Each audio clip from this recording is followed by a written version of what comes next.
paano ko nasa-survive ang lahat ng to nung wala ka. Bianca, hindi natin napag-usapan to. At marami pa tayong bagay na hindi napag-uusapan.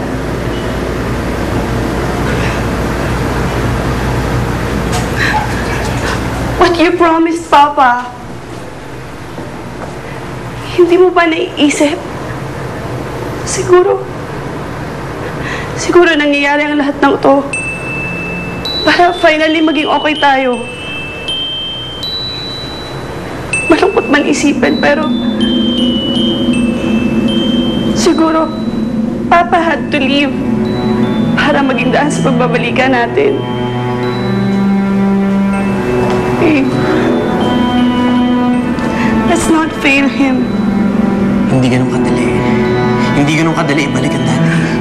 I know.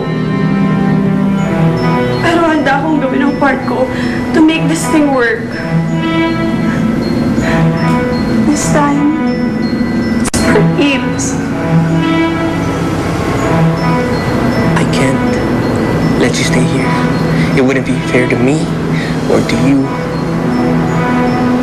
Pasukin natin agad ang ganitong setup.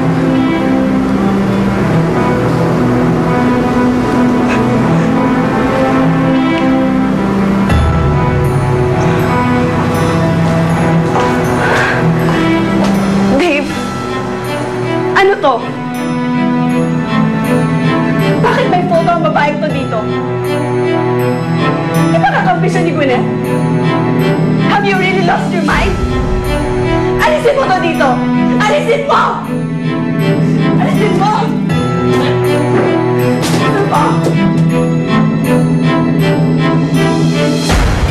Halos ikaw na nga ang gumagawa ng lahat ng tungkulin ko dito sa pamilyang ito.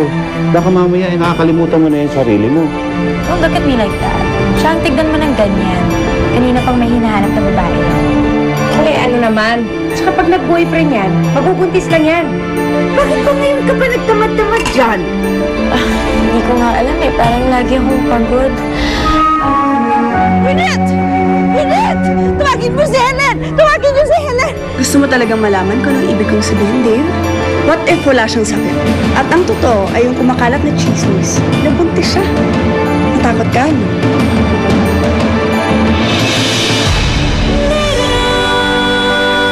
Napanood mo ang mga nakakaantig na tagpo sa Little Star. Hatid sa inyo ng Nescafe